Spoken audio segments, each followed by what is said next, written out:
Hello everyone, welcome to E-Times. And today, as you all can see, we're in a courtroom setup and we have two very special guests joining us. Hello. Hello अभी court room setup भी है और हम criminal justice के बारे में बात करने वाले.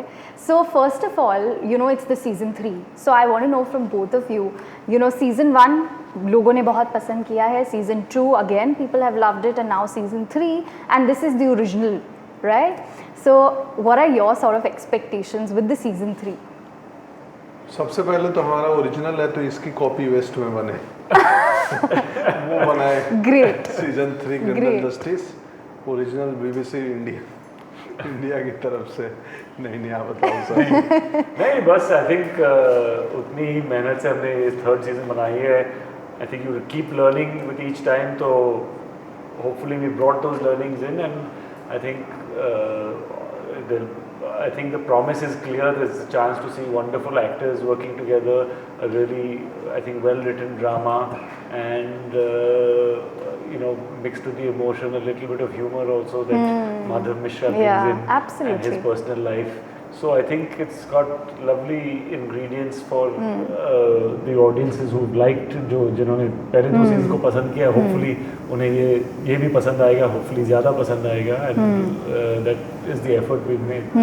जब मैंने ट्रेलर देखा है तो वो जो आपके कुछ पंचेज हैं, वो जो ह्यूमर के आपने दिए हैं, that is something that has kept me hooked till the end. And of course मेरे दिमाग में सिर्फ ये आ रहा था, और मैं अभी ऑफ कैमरा पूछ भी रही थी फ्रॉम द टीम कि ज़ारा को किसने मारा, because I am now really thinking कि what is happening, what is gonna happen and what is gonna be the and.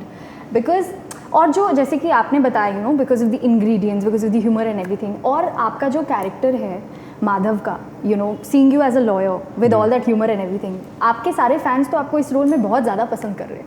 तो अभी 3 सीजन से वही तो like do you ever feel कि ये जो एक मेरा कैरेक्टर है ये मेरे साथ हमेशा रहने वाला है, एक आइकॉनिक कैरेक्टर बनने वाला है?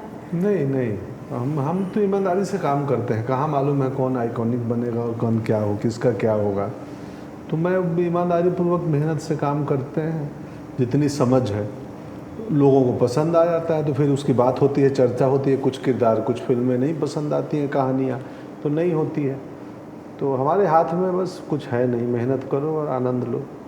तो आप बहुत कूल हो इस प्रोसेस को लेकर? बिल्कुल कूल हूँ. एंड एज एन एक्टर आप इम्प्रोवाइजेशंस में बिलीव करते हो या फिर आप स्क्रिप्ट के पूरे जैसे स्टक टू द स्क्रिप्ट? नहीं दोनों वो भी है, और इम्प्रोवाइजेशन में बहुत यकीन करता हूँ. कुछ करना होगा तो मैं डायरेक्टर जी नहीं, आई थिंक वो स्क्रिप्ट की बुनियाद के बिना आप नहीं कर सकते. नहीं उसके बिना नहीं. बट एक बार वो आप समझ जाते हो, देन अगर क्राफ्ट आप जानते हो, देन मज़ा आता है कि उसके वेरिएशंस में आप उसी इफेक्ट को ला सकते हो, बट एक अलग तरीके से, एक अनएक्सपेक्टेड तरीके. That is what I see as improvisation. मेरे इम्प्रोवाइजेशन में वो पर्पस नहीं होता है कि मैं दिखूं. ये पर्पस होता है कि ये सीन और इंटरेस्टिंग बन के दिखे. मेरा दिखना इम्पोर्टेंट नहीं है. पहले उसके लिए वो सीन समझना जरूरी है. पहले सीन समझना जरूरी है. तो एक बार वो समझ है, देन फिर दैट इज़ द फन. जो मज़ा आता है पंकज जी के साथ काम करने का, वो सीन बहुत जल्दी ग्रास्प करते हैं. फिर एक दो सवाल करके फिर we find some interesting new way to express the same thing. That Yeah, absolutely. Now I want to know both your mindsets as an actor and as a director. जब भी आप कोई सीरीज़ या फिर कोई फिल्म पे काम करते हैं तो आपका जो कैरेक्टर है और आपके लिए जो सब कैरेक्टर्स हैं जिन पे आप काम करते हैं, how long does it stay with you? Or do you like easily switch on and switch off? मैं तो easily switch on switch off करता हूँ, और मैं हमेशा डायरेक्टर पे बहुत ट्रस्ट करता हूँ. क्योंकि मैं सिर्फ अपना कैरेक्टर देख रहा हूँ, ये ओवरऑल देख रहे हैं. हाँ. तो ये कैप्टन जो है बोट का नेविगेशन भी कर रहा है कि हमारे बोट के आसपास क्या आ जा रहा है, लेकिन मैं उस बोट का एक पैसेंजर हूँ. तो मैं बहुत ट्रस्ट करता हूँ कि मेरे से त्रुटि गलतियाँ हो सकती हैं, स्वार्थी भी हो सकता हूँ कभी. लेकिन कैप्टन जिसको पूरा बोट देख रहा है वो ज़्यादा बेटर है. और आप when it comes to you as a director? No, I think while you're working on it, obviously it does take up your mind, and I think directorially, because you're working on post production for a little while, so it stays with you a little bit longer. Absolutely, yeah. You spend several weeks after that also getting to spend time with those actors and characters rather. So that's, I think, the main difference. Otherwise, you really enjoy it, but you have to always move to the next thing as it comes. I think it's never good to dwell on something beyond a point. Let it that's my approach. I enjoy doing it intensely, and then you move on to the next thing, which hopefully will be as engaging. Absolutely. I also want to know both of your perspectives on how social media these days has become a tool and a medium अपने project को promote करने के लिए या फिर अपने opinions share करने के लिए, चाहे वो ट्विटर है या वो इंस्टाग्राम है.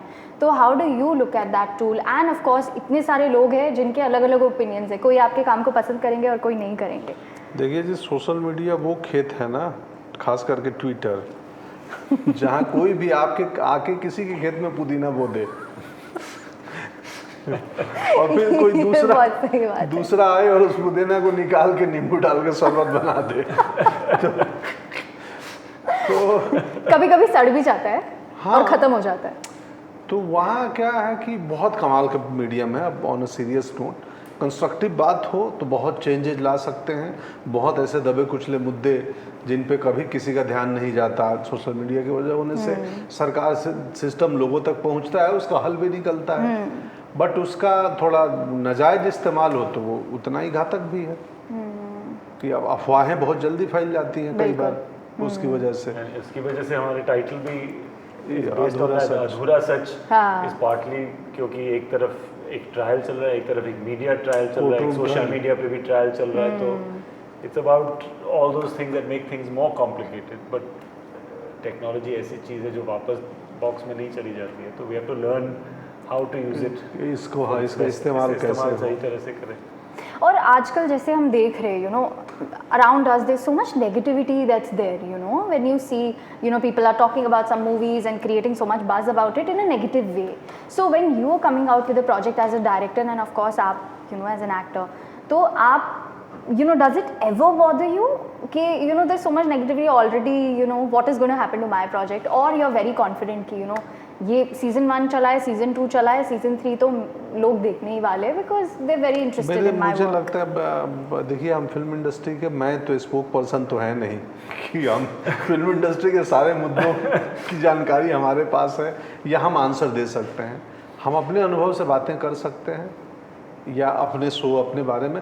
मेरे ख्याल से क्रिमिनल जस्टिस को तो लोग बहुत प्रेम पसंद करते हैं. बाकी वो निगेटिविटी वो किसी के बस पे है नहीं उसका कुछ नियंत्रण करने का. और अब सोशल मीडिया आ जाने से कई चीज़ें प्रकट होकर दिखती हैं, शायद पहले भी रही होंगी. दिखती नहीं होंगी. फैक्ट है. तो उसमें पॉजिटिविटी जब फैलती है वो हम लोग नहीं देखते उसका लाभ. हाँ, तो it's a fact of life now, whether it's unfair fair. वो मुझे से मैं अपनी व्यक्तिगत बात करूं, मुझे अभी तक मेरे को याद नहीं कि सोशल मीडिया पे मैं मेरे नज़र में तो कभी नहीं गया कि कोई कुछ लोग मिले हैं आलोचना करते हुए, लेकिन वो बड़ा कंस्ट्रक्टिव आलोचना कर रहे थे मेरे काम को लेके. कोई एक शब्द नहीं बोलता है.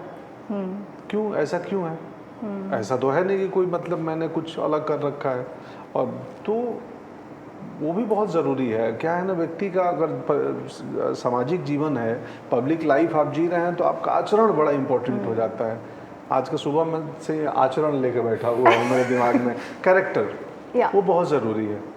वो बहुत डिसाइड करता है कि आप तक क्या चल के आएगा. अगर आप निगेटिविटी दोगे तो क्या पॉजिटिविटी की उम्मीद करोगे? जो सीट डालोगे वहीं मिलेगा. Absolutely, I think that's a fact. जैसे कि इन्होंने बोला कि it's all about that. But जब भी आप कोई रोल करते हो तो हर एक रोल से कोई ना कोई टेक अवे तो होगा जो आपके साथ हमेशा रहेगा. And of course this is a journey, an actor's life की जर्नी है. So from this one, like if you can tell us, अभी सीजन 3 भी हो चुका है. So is there any takeaway that you have taken from your character Madhav? पता नहीं, वो एक पॉइंट आउट नहीं कर सकते. वो कहीं ना कहीं हमारे एक्सपीरियंस में, मेरे बिहेवियर में कोई चीज़ माधव की आ गई होगी जो हो सकता है मुझे कुछ साल बाद रियलाइज हो. तो ऐसे बोल के कुछ मैं नहीं बता सकता. इसमें है कि पंकज जी माधव के एडिशंस की है बहुत सारी. ये रिवर्स की खेल है. हाँ, क्योंकि मैं कई बार अपनी सोच, अपना आइडियल मतलब सार्केज़म उसको देता हूँ माधव को, जो स्क्रिप्ट में ना भी हो. सर ये यहाँ एक मौका है एक छोटा सा बैटिंग करने का, बोलते करो. वाह, दैट्स अमेजिंग. लेकिन गंभीरता को रखते हुए कि कंटेंट और सीरियसनेस को न छेड़ा जाए, वो वैसा ही रहे. Well, absolutely. I'm really excited to watch it, and I'm sure that a lot of people out there who are watching this interview today are also equally excited. And thank you so much for being on E-Times. Thank you. Thank you very much. हाय नमस्ते, मैं पंकज हूँ और अभी ई times पे आप हमारी बात को देख रहे हैं। इसको लाइक शेयर और सब्सक्राइब करें। Thank you so much.